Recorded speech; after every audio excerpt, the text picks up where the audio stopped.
Joining us right now is Governor Bob McDonnell of Virginia. And Governor, good morning to you.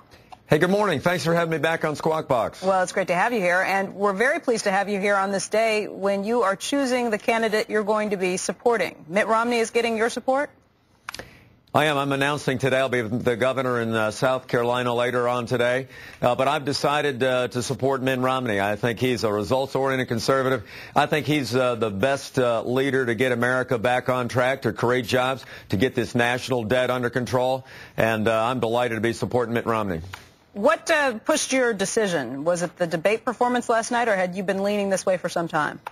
Well, I've been watching the race course for a long time. I've said for months and months that I think a governor or former governor would be the best person to be the president of the United States. When I look at the lack of leadership out of this administration, and I look at the key issues in the race, which is creating jobs, doing something about this horrific national debt, and have a strong leader who will turn America around and regain our confidence around the world.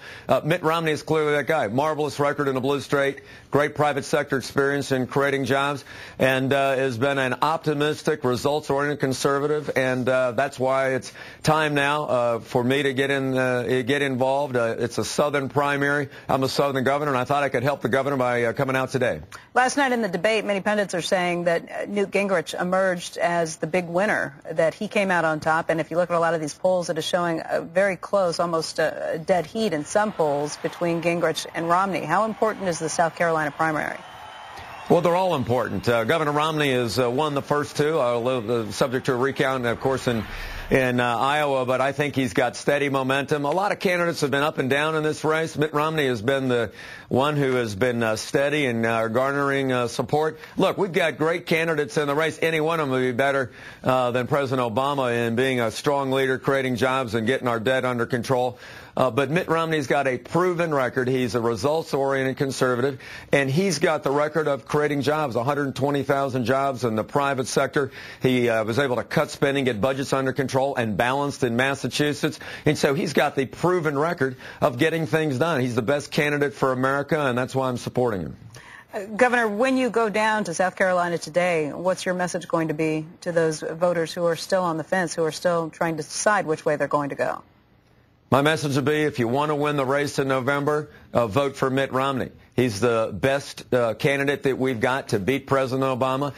He will do the best job going toe-to-toe with President Obama in debates on the issues that matter to Americans, particularly independent voters, jobs, fiscal responsibility, and someone who's been a strong leader and has a proven record in a blue state. He can win Democrats and independents over to our cause by sticking to his principles. So that's going to be my message. I'm a strong fiscal and social conservative.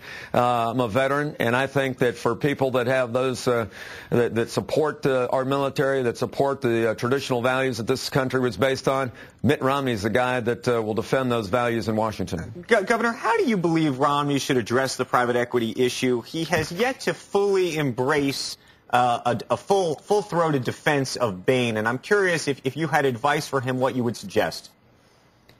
Well, I don't think we should have to defend the model of success and pursuing the American dream in America. I think the President Obama's attacks on Mitt Romney on this are just outrageous. We ought to celebrate success.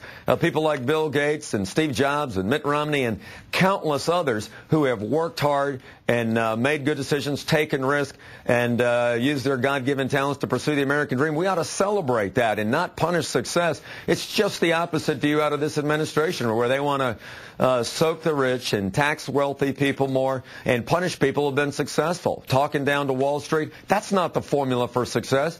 And I don't think we should have to defend people who have been successful. We want more people who can make it in America and do well and have to depend less on government. That's what America's all about. Do you think that Romney's going to have to give a better explanation to the broader public about what private equity is and what his role was within Bain so that the public understands what it is? He has yet to do that.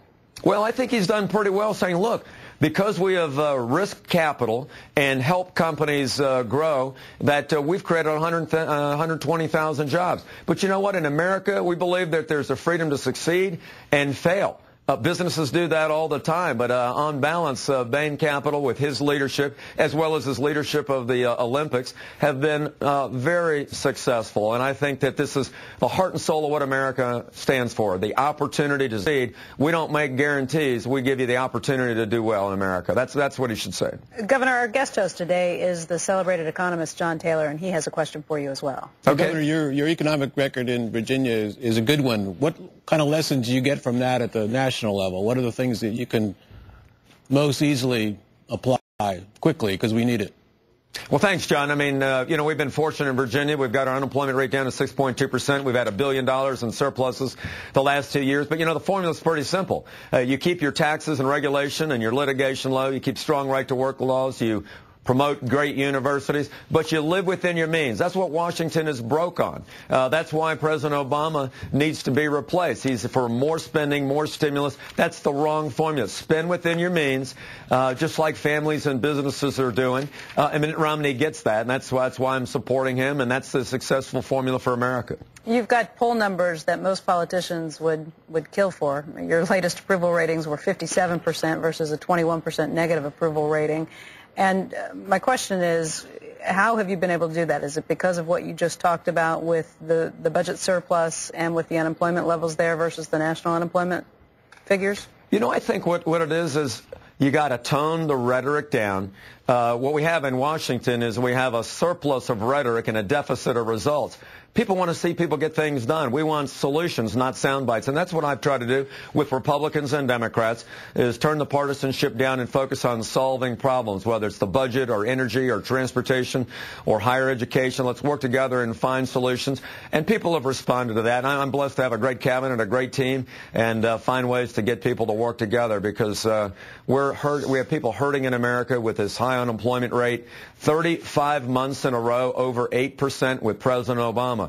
We need a job creator like Mitt Romney to be president. And so, that's what I've done in Virginia. Mitt Romney do the same thing for America. You're lucky it's going well in Virginia, I guess, Governor. You look at, there's a great piece in the Journal today, op-ed pages about the Greece next door, talking about Illinois. I guess Moodys downgraded Illinois. Yeah. This is after Pat Quinn raised individual income taxes by 67%. He's the one guy. Remember, all these other governors got in. They all decided they're going to have to cut spending, Chris Christie or even Scott Walker. This guy went the other way. Cuomo. Not working at all. In fact, they had to downgrade it. In contrast to the Illinois downgrade, Moodys actually praised Scott Walker's budget as a credit positive for Wisconsin. The state's finances are closer to a structural balance. One guy's going to get recalled, or at least have to go through a recall election. You said you wanted it to be less partisan. It's only getting more partisan, and you can just see the harder, the more that a governor tries to get a state's finances in order, where you might have to do some spending cuts. It's almost impossible to cut spending for the constituents. This is the kind of backlash that you get. How do you do it?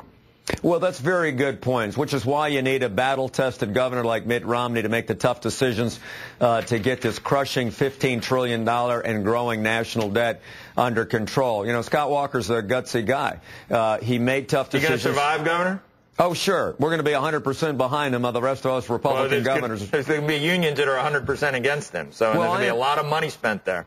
I understand that, but listen, to the job creators, the entrepreneurs, and the average middle-class working family in Wisconsin that's working hard, paying taxes, they appreciate the fact that Scott Walker's cutting spending and making people live within their means. The successful Republican governors around the country who have done that, yeah, they've taken some short-term flack, but you know what? They're going to have long-term prosperity for their states, and they'll be rewarded in the long run. He's the devil incarnate to some of our viewers, Governor. I just wonder how this country ever, gets closer to some consensus on these things. Well, Governor, you talked just yourself how you have had to work across the aisle and how you think that that's very important. Mitt Romney has shown in the past that he can work across the aisle. He did that as the governor of Massachusetts. But that is not necessarily what some of the other Republican candidates have been preaching. Do you think it's a dangerous road to go down if the nominee becomes one of these other Republicans who have said that they will not be working with the other side of the aisle in Washington?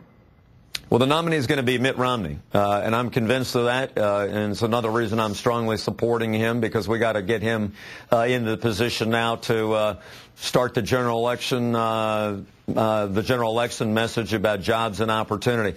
But listen, what would your message be to Republicans in Washington now? Because there is no bipartisanship in Washington at this point, and you can blame both sides of the aisle for that. Well, you can, but you know what? When you're the leader of the free world, I say to President Obama, stop the rhetoric, stop blaming House Republicans and Tea Party and Wall Street and everybody else. Take responsibility, bring people together, and get things done. I mean, I had a Republican House and a Democratic Senate the first 2 years, and we were able to break down those barriers and get things done. It's a lot about the tone you set and whether you want to focus on taking credit and or assigning blame, or whether you really want to get things done. And Mitt Romney's done that in a blue state with a Democratic legislature, and he can go to Washington and do the same thing. All right, Governor McDonnell, thank you very much for your time today. Great to be on with you. Thanks. Great to see you, and we'll be watching in South Carolina later today. Okay. You guys have a great day. You too.